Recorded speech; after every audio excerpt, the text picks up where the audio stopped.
lambalejo ko jomba horomal amado kula bagaraw texe kula banjuna lima leer ci kumu leer nga jàpp Ibrahima Koli aslamtu nasi yow kiyaama ko dogal ba tax na yaa gën ci meeri ci ñun ana soppay Amadou lima leer ci kumu leer nga jàpp Amadou li tax ma lay way du baat bu nekkay cofeel gi def ma sonal ana soppay Koli li ma leer ci kumu leer nga jàpp Koli mi waaw kii moo bëgg Serigne Saliou Mbacké borom juróom jàpp ndal xataan borom daara ak lëgëm dëgg walut naa laay sama baaji laay woo juddu bu rëy ci ndeeg bàyyi tar yàlla fay la borom liggéey ndey añub doom ki la ndey jat ñaanal ki la baay jat ñaanal mbokkum yaayu Amadou Ba sama turandoo dëgg dinaa la ji ñooy Koli wel waay waa dama ni ñaari baat rek salaamaaleykum maa ngi leen di nuyu ñëpp di nuyu suñu papa ji toog di Amadou Ba maa ngi dégg Dior maa ngi dégg fu ne lépp parcelle la mais man unité 11 laa dëkk unité 11 bi laa dëkk ñëw nga sama kër yàggul dara ba sama maam génnee àdduna man maay sëtu di ko si maa ngi lay siyaar bu baax di la ñaanal jàmm kii suma papa la man nag xam nga bariwul li may wax ci lii pour la première fois mais kii suma papa la kii bàyyiwul dara social bu ne mi ngi ci ba ci ngalax feetu ngalax yi ba mu amee dafa def ay siwo ngalax def ko ñëw jox ko chrétien yi nga xam ne bu ko neexoon mu ne du chrétien jullit la mais ñu ngi koy ñaanal gudd fan ak wér la yàlla defal leen jàmm ci barke yonent bi kontaan naa. wax dëgg yàlla yi fi xatoon na waaye grâce ak sa rakk ju baax Abbas defal ñu ba lépp mën a jàppandi tey waaye ñun kat li ñu tax a ñor tax ñoo jóg muy Parcelles Assainies dañoo màndu woon toog ñu ci bari dañoo bàyyi woon arrêté toog ne dootuñu politique waaye grâce à Ibrahima Koli moo tax ñun ñëpp duggaat ci mu tax ñu jóg yàlla def bi ñuy nekk parcelle boobu ba léegi ay jeunes yi nga xamante ne saa bu ñu wootee taal ñoo fi nekk ay jeunes yoo xamante ne ni bu dee yëngal ñooy yëngal parcelle waaye dañoo dem ba ci biir dañoo sonn ci taal beeg sànni xeer bi parcelle la ñu am bëgg ku ñu jàppaleel parcelle président Koli saa su ne waxam mooy danaan bu may ànd ak nit damay ànd ak moom sans condition loolu duñ ko faral di ko dégg kon nag mënuloon ñàkk ma def présentation bi jëm ci moom waaye jëm ci mbooloo mi nga xamante ne nii moom la ñu àndal xam naa orateurs yi du bari ndax jot bi maye ko waaye daal nga xam ne mouvement bii ñëw jàkkaarloo ak yow ay jeunes yu dëggu lañu ay jeunes yoo xam ne fu parcelle mësoon yëngu ñoo ko yëngal. ñun nag ni ko monsieur Keba waxee le chargé de la com du mouvement ay jeunes la ñoo xam te ni politiquement nous sommes engagés pour Sénégal bi ñu xamee loolu en 2017 ñu commencé liggéey bu am solo ànd ak le président Pierre Goudiaby Atepa ñu ànd ak moom di ko liggéeyal on a fait le tour du Sénégal bi ñu ci àndee ak moom mu dem ba ñu dem ba parrainage ñu bloqué ko jàllul mu continuer dénkuñu te si jamono yooyu monsieur Ibrahima Koli c'était le coordonnateur national ñu ànd ak moom di liggéey ak moom ci politique bi ñu ci jógee ñu bloqué ñu président Pierre Goudiaby Atepa jël siège bi ak lépp jébbal ko waajooju noonu ñuy wax Sonko ñu ànd ak moom à un temps record ñu dem ba moom mii mu convaincre ñu ni ñu en politique actuellement fi ñu toll ci Sénégal enjeu bi dafa rëy le Sénégal est entouré par des dégâts pays yi ñu wër les pays limitrophes ak li wër Afrique ak àdduna fi mu toll enjeu bi géopolitique mondiale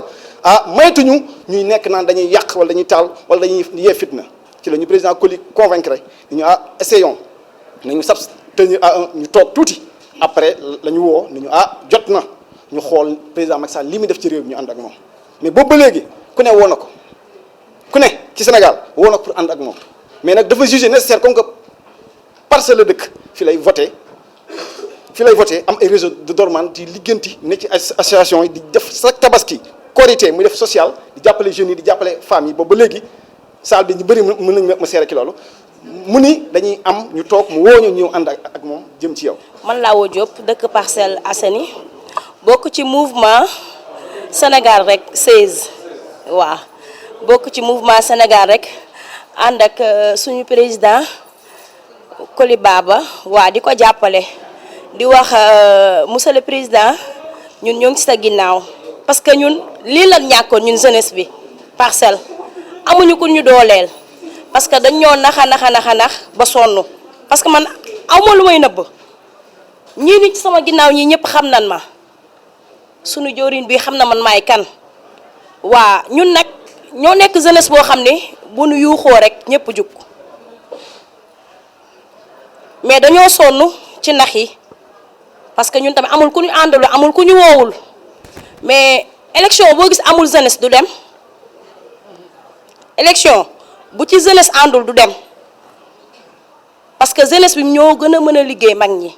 mais ñoom dañuy jox mag ñi rek fàtte xale yi te du noonu de xale yi ñoo war a liggéey bu bari parce que li xale mën a liggéey mag mënu koo liggéey man nag nax yooyu laa gisul fii moo tax ma ñëw ànd ak yow jusqu'à vous pare nan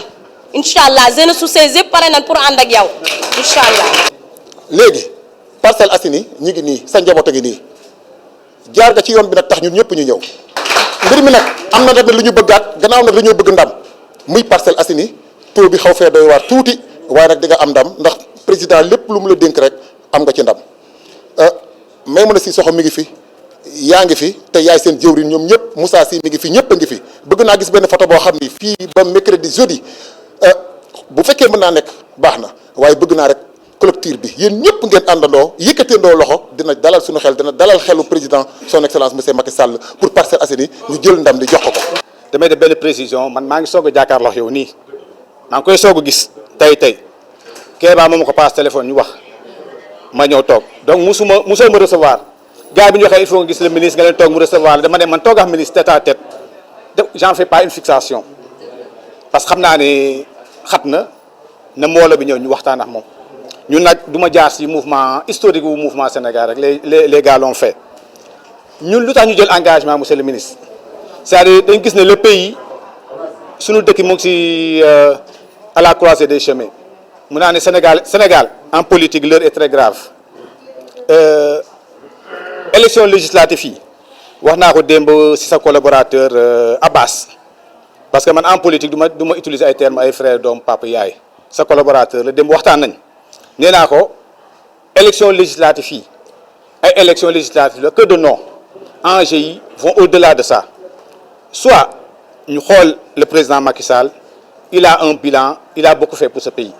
certes des na rek tout n'est pas rose comme disait l'autre tout ne peut pas être rose mais moo ngi jéem soit ñu may ko majorité confortable majorité bi nag même opposition man je veux que même l'opposition ñu am groupe parlementaire pour le charme de la démocratie war nañu am groupe parlementaire donc soit ñu jox président majorité mu continuer gouverner ce pays ou bien ñu jël le pays dëkk bi jox ko opposition bi ils vont bloquer le pays dinañ téye le pays en otage boo leen déglu ñooñu lu ñuy wax cohabitation lañ bëgg a dem te yooyu ñoo ngi koy waxte mais xam nañu mais même le président am na arme constitutionnelle te bu ñu amee majorité il a am le droit dissoudre l'Assemblée nationale donc Sénégal dina instabilité à n'en plus finir te il a un bon bilan donc mieux vaut ñu voter président Macky Sall jox ko majorité moo tax élection législative mu bëri enjeu moo tax man bi ma jëlee décision dama yàgg liggéey man yàgg naa Parcelles mais gis monsieur le ministre Amadou Ba gis diw non man moo ko daw ma ginnaaw lool parce que gis naa ni politique recevoir naa fi ay jeunes yu bëri nga xam ne dans l'opposition radicale lañ nekk ma convoqué leen ñoo ngi fi toog ñoom Souleymane unité 21 chaque jour dama leen woo Brioche Dorée ñu toog ma ne booy lu tax nga leen bëgg di taal dëkk bi manifestation bi nga am nga taal ay pneu waxtaan nañu ba convaincre leen donc man li may defuma ko pour monsieur le ministre Amadou Ba je le fais pour mon pays parce que je suis contre que ñu ne diw joolaa la dafa war a ànd ak diw man loolu dama ko contre en politique comme ni ma contre diw tukulóor la wala alpulaar dafa war a ndax président yooyu dafa war a jeex dans ce pays waaw pays de non droit amu fi donc booy waxtaan ndax ñoom convaincre leen ñu ne ah d'accord nañ pour teg xeer yi nee nañ d'accord nañ pour teg xeer yi pour xeex pour liggéey parcelle nag enjeu bi dafa xaw doy waar souvent le président Wade le disait qui gagne Parcelles gagne Dakar Parcelles enjeu yi bëri na gis na opposition mu ngi commencé di fi am doole mais am doole bi yëpp man erreur bi mu bañ gars yi def monsieur le ministre mooy li ñu def si local bi on a jël suñu municipalité teg fa à la tête quelqu'un boo xam ne amul benn compétence keroog audio yi mu ngi circulé vidéo lan la wax si inondation yi ana Djibril Dione aw ma si pexe donc erreur boobu ñu def si municipalité yi waruñu def erreur boobu jox ay nit dëkk bi te mënuñ koy gérer parce que nekk fi di critiquer nekk si biti di sànni xeer c'est très beau mais boo nekk à l'intérieur la réalité c'est autre chose donc ñoom loolu ñu xam ñu ne parcelle moo ñu ñor nañ taxaw xeex parcelle. jërëjëf monsieur Coly maa ngi nuyu mouvement bi yëpp Sénégal rek mouvement boobu dafa ñëpp a ci war a bokk. parce que kenn ci ñun amul lu ëpp Sénégal ñu nit ci biir Sénégal yàlla Ndakaaru la ñu boole ci biir Ndakaaru yàlla boole ñu Parcelles Assainies kon mënuñoo am lu ëpp Parcelles Assainies may rafetlu aussi toogaay bi. surtout di nouer ce sens du patriotisme ni mu ko waxee dëgg la bu ñëwee fii tey ci permanence bi maag moom ñu ngi doog a gisee tey on a parlé une fois au téléphone dëgg la après ma yabal fa nit ne ko demal waxtaan ak moom seetal ma kan la parce que li ma yitteel ñor ma mooy njabootu Parcelles Assainies yëpp am na ku ko fi wax léegi je rêve du jour vraiment suba wala gannaaw suba ou doomu parcelles yëpp ànd ñëpp tirendoo dans la même direction loolu mooy intérêt Parcelles Assainies loolu mooy seen intérêt loolu mooy li ngeen bëgg am na ku fi yëkkati léegi ay baat di un jeune talent parce que boo déggee baat bi rek xam ni macha allah am na loo xam ni yàlla moo ko defal il aura besoin d'appui de soutien pour mu mën a éclore néew ma la dinañ la utal lépp ndax yàlla moo yor lépp mais dinañ la conseiller. la jiitu fi ñu teg seen i tànk ba tey jii mën a toll fi ñu toll ci li ngay yëngatu ñoom yow aussi nga mën fa teg sa tànk bu ba leen dépasser. je rêve du jour où nit dina juddoo Parcelles Assainies am teraanga bi ëpp bi Sadio Mané am dans le domaine du football wala teraanga bi ëpp bi Youssou Ndour am dans le domaine de la musique et cetera et cetera parce que nous sommes une grande localité. ñoo gën a ñoo ëpp ci Sénégal defe naa fi mu nekk nous sommes la 2e commune ci Sénégal donc Ndakaaru bu ñuy wax Ndakaaru Parcelles Assainies moo tax kon Coly maa ngi lay féliciter li nga wax noonu la fi réew mi tollu tey li président def c'est pour vous man li ma fii def vraiment pour waa Parcelles Assainies la loolu lañ ma sant. ku nekk ci ñun xëy na mën nga wax say jaar-jaar fii laa jaar wala fële laa jaar mais li ñu bëgg mooy jàppale xale yi Parcelles parce que je suis sûr que talent yi fi nekk bu ñu leen jàppale ay Amadou Ba ki leneen ak leneen mën na fee génn et ça c'est extrêmement important mais surtout ñu teg ko ci ay valeurs parce que lii Ibrahima wax c'est vrai réew mi war ñu fi nangu sax discours ay xeet le Sénégal n'a jamais connu ça. waruñu fi nangu discours religion le Sénégal n'a jamais connu ça maa ngi fàttaliku en 2014 boobu j'étais ministre des finances may dem di utali réew mi xaalis yenn investisseurs yi li taxoon ñu jaaw dimbali Sénégal mooy bi ma leen waxee ci sama discours que Sénégal li fi nekk ci ay chrétiens motul 5% et le premier président a été un chrétien pendant 20 ans loolu am na ay milliards yu bari yu dugg ci Sénégal looloo ko fi dugal phrase boobu rek laa wax pour wan leen ni jàmm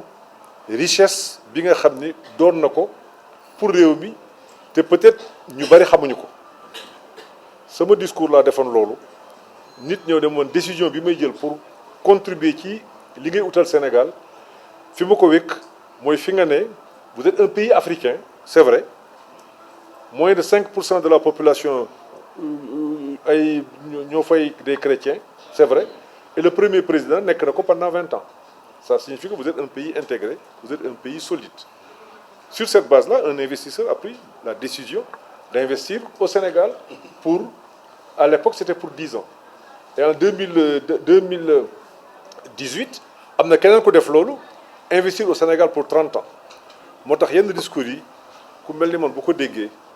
damay tiit lool ci Sénégal xam li mu xañ yeneen réew même bu nekkee coow amu fa wax jooju rek li mu yàqal yeneen réew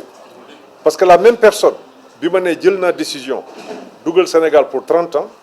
cette même personne bu jotee beneen ministre des finances beneen réew bu ñëw di ut mu laaj ko loolu mu ma laajoon bu ko tontoo leneen wala mu am fa information boo xam ne wane na ni ay xeet ñu ngi fa dajee di xeex wala ñu ngi fa dajee di xulo kooku dafa dugal alors kon Ibrahima li nga def am naa fi ay jataay yu bari c'est vrai mais maa ngi doog a gis tey ku nangu engagé wu ànd ak mbooloom te toogu leen ndax tey lañu mës a taxaw mais Ibrahima dinaa la def jarbaat dinaa la def rakk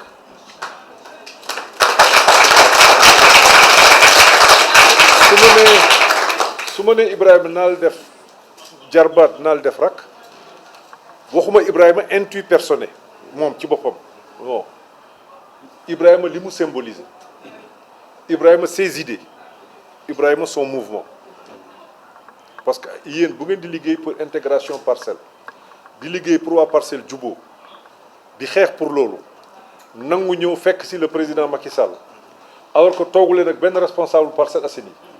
ngeen ñëw fii ci kër gi ànd ak ñun pour que législative yi ñu ànd campagne pour Parcelles Assainies am ndam je ne peux que vous tendre la main et vous soutenir et vous dire idéal bi nga gëm man moom laa gëm mën nga bañ a bokk Benno Bokk Yaakaar mën nga bañ a bokk APR mais ñoo bokk réew mi kon nañu ànd defar réew mi ànd surtout defar Parcelles Assainies maintenant Parcelles Assainies mënuñu ko defar comme feneen au Sénégal sans la jeunesse c'est pas possible mag ñi oui ci lañ bokk jigéen ñi nga xam ni tey toll nañ ci yenn âge yi ci lañ bokk c'est vrai mais xale yi c'est le présent et c'est l'avenir c'est le présent et c'est l'avenir parce que bu nekkee boo demee Sénégal te ni mu bindoo ñeenti sénégalais yow jël ñett ñi ils ont moins de 35 ans ñett ñi ñu ngi nekk entre 0 et 35 ans mais mënoo tabax réew mi sans les 3/4 de la population donc yéen bu ngeen amee xalaat bi mënuñu li dul jàppale leen dinañ ñëw joor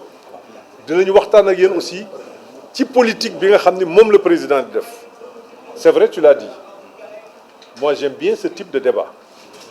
ndax li nga wax da nga ne bokkuma mais dama ñëw jàppale leen mais tu reconnais aussi la nga xam ni président def na ko tu dis aussi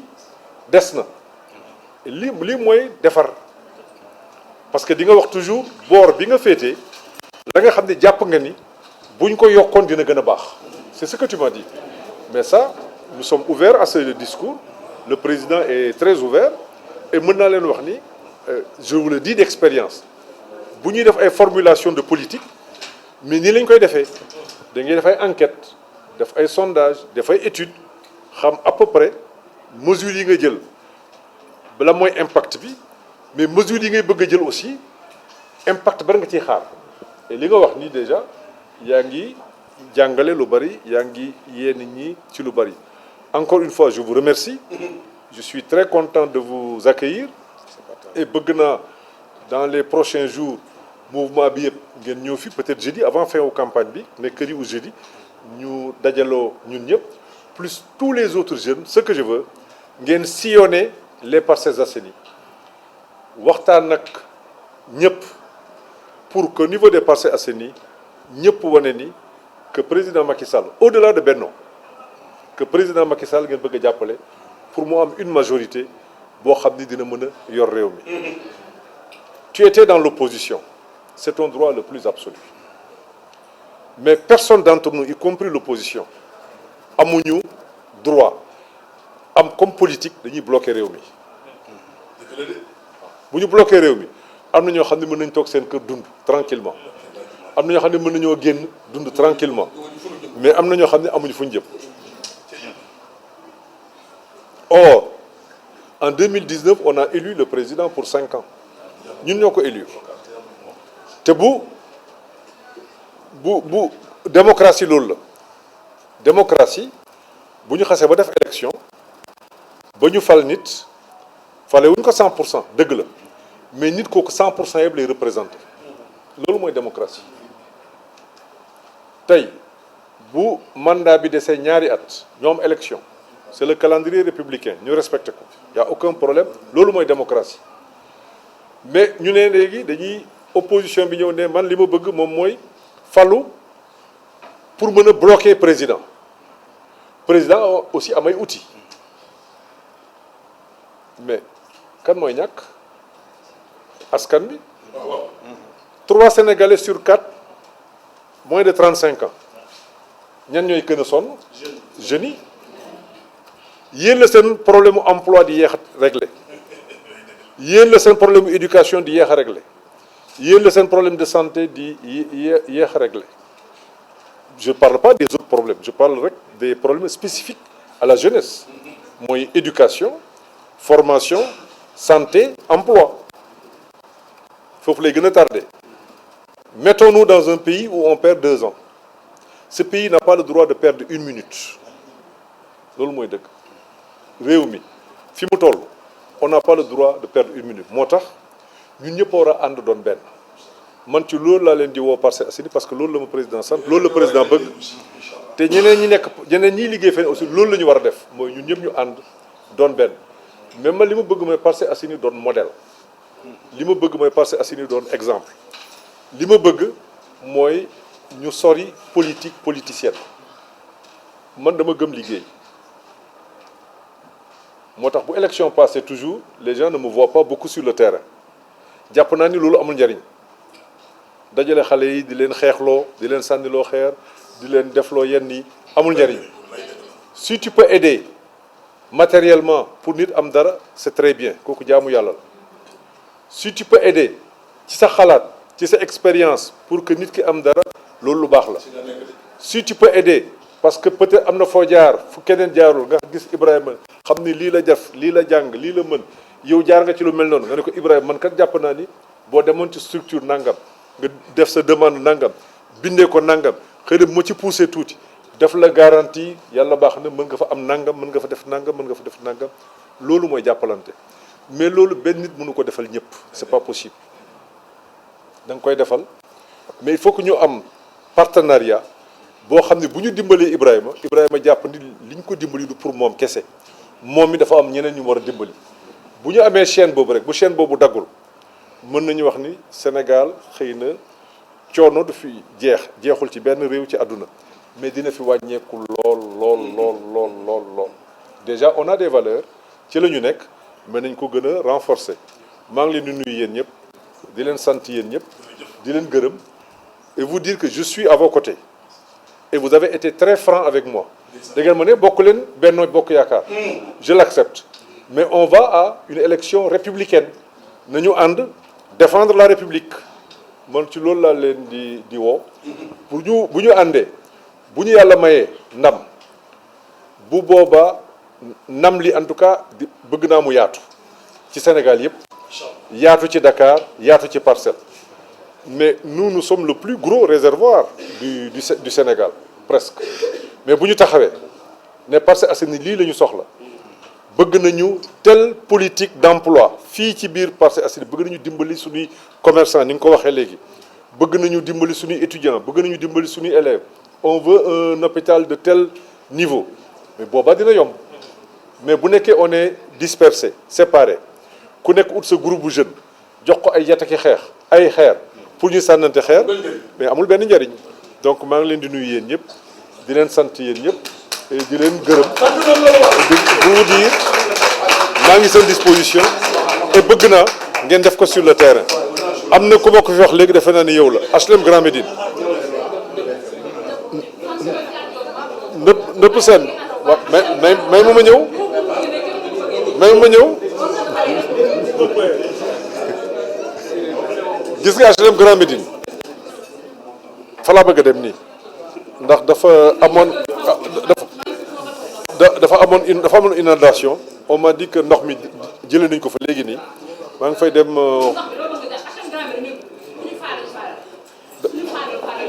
dégg naa wax ji dama bëgg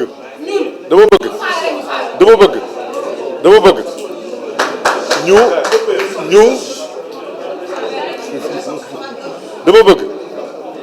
ñu dem sur la base d'un contrat xam nga contrat bi ma bëgg ñu am ko c'est des obligations réciproques man mu am lu ma war yéen mu am lu leen war li war HLM Grand Médine war ko ci parcelle bu ma taxawoon fii ne dinaa ko def ci une semaine bu boobaa war ngeen maa ragal dëgg la wala dëgg dinañ jéem nag on va avancer on va écouter mais fi ñu toll nii sunu intérêt ñun ñëpp mooy ñu ànd jàppante fexe ba Benno am Bokk Yaakaar am majorité après bu boobaa sañ ngeen a taxaw nag ne lii ñoo ko waxoon lii ñoo ko defoon parce que élection tous les 2 ans yana donc te ay xale ngeen donc ku leen di wax rek na leen wax jàmm wax leen loo xam dina ko topp bu dul loolu rek ngeen ko fay borom je vous remercie.